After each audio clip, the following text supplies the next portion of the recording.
Good morning, good afternoon. My name is Sharyn Fitzpatrick, and I am the editor of Presentation Expert. And today we're doing a chat with Mike Parkinson, who is one of the newest Microsoft PowerPoint MVPs.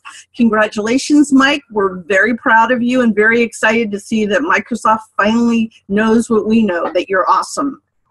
Thank you. I'm very excited to be here. I'm stoked to be a Microsoft PowerPoint MVP. Cool. How did you get to be an MVP?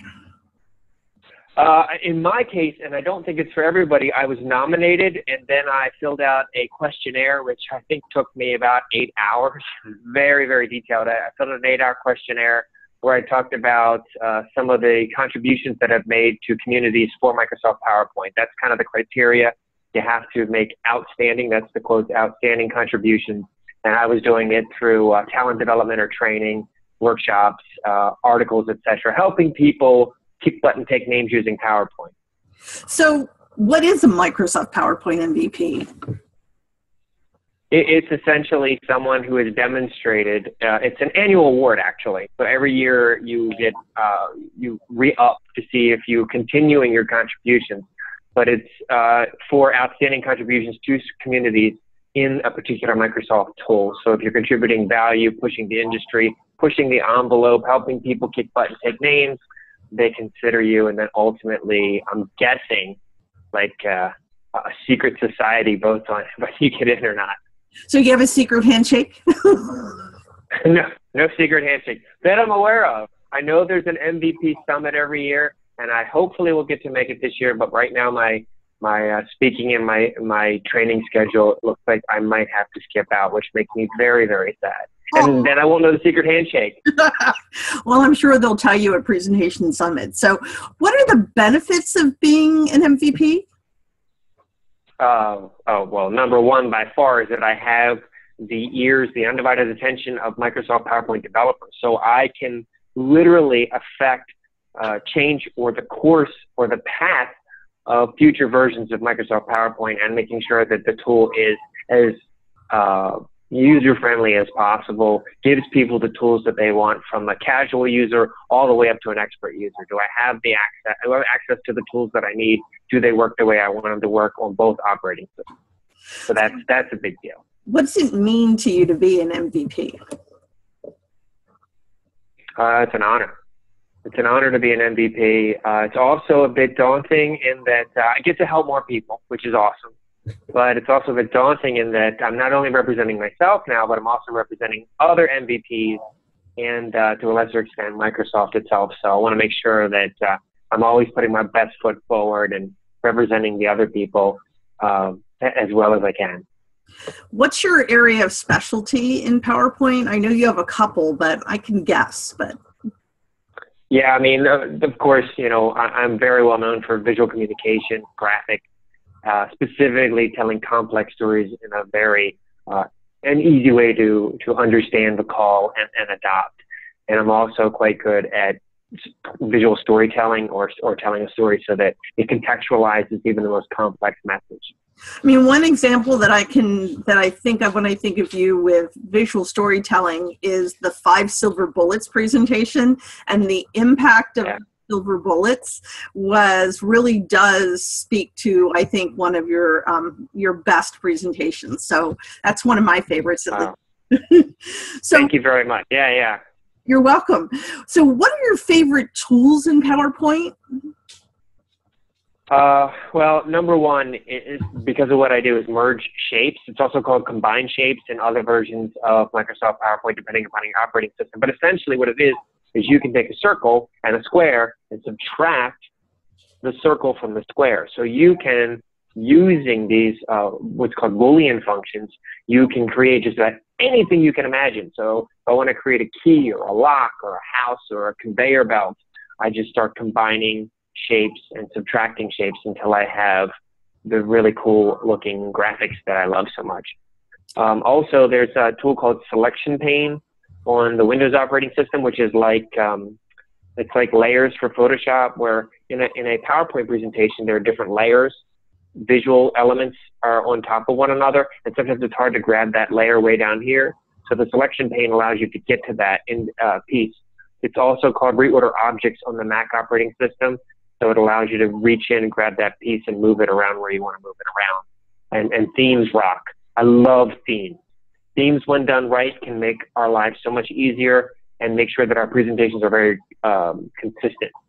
Yeah, I mean, I love the fact that you can now have black, because, you know, that really helps in a live environment and really makes it great. And I know one of my favorites is the ability to do the snap grids, where you can snap everything together. It gives you a guide as to, okay, you want to make sure the words are lined up to, you know, a specific visual or whatever. And it's been a lifesaver.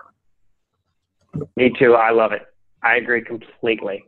Which PowerPoint features can you suggest would help someone have their presentation stand apart from their peers? The number one thing would be use built-in templates. Specifically use simple templates, kind of like what you said, the black template that you use, because the reason why is because most people aren't experts at creating very high-end visuals in PowerPoint. And PowerPoint kind of wants to be more of a visual tool than a textual tool. Mm-hmm. But so what we do is, if we have a simple template and we create simple graphics, then it looks like it's deliberate, that the author or the presenter intended to make a very simple, clean, modern presentation versus something else that looks like it was forced or fake. And for that reason, I always go simple. And also use the Slide Master.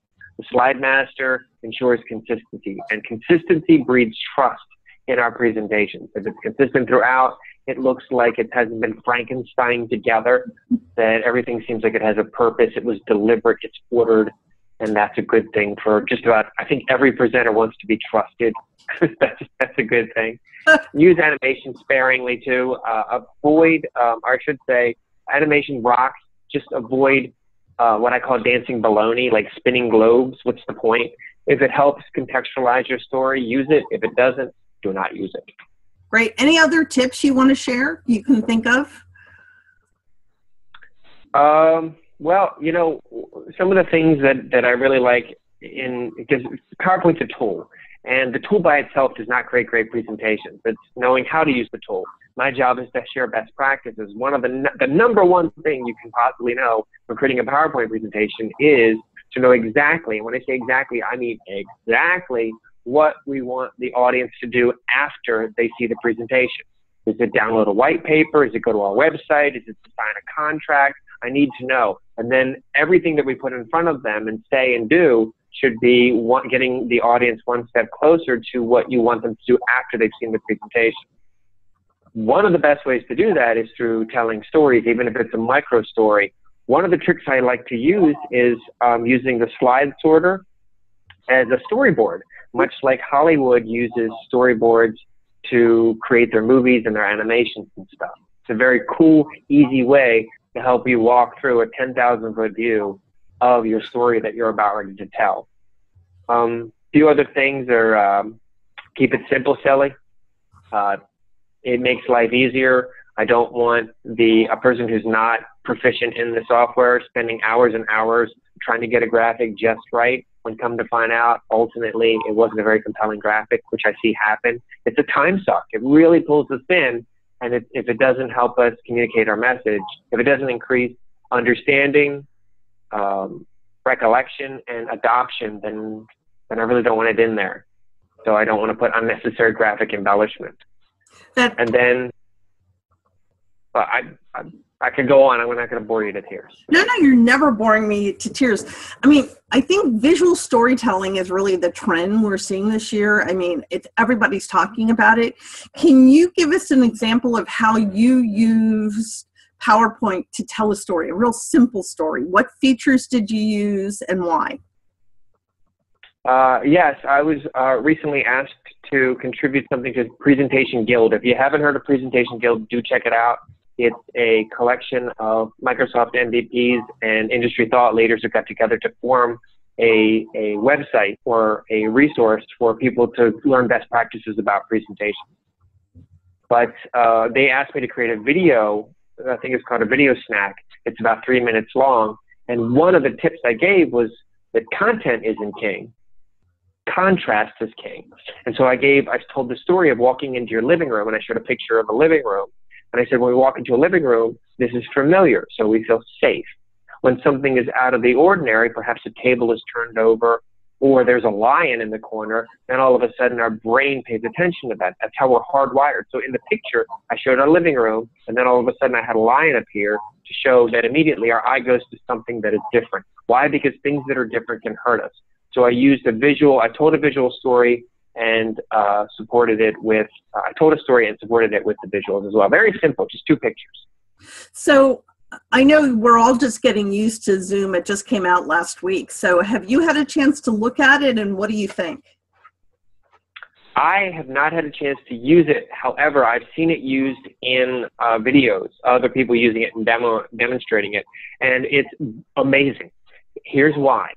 Because, and I hope I don't get into trouble for this, but Prezi did something better than PowerPoint did. One of the things that it did very, very well was it contextualized the content. So the user knew where they were relative to the main message at any point in time. So with Zoom, it makes it easy for the casual user to do just that. So let's say you have an overarching message, and then you have five things. 5 things. Amazing. It's like I'm 5. So you have 5 things that tell a story. Exactly. Tell a story.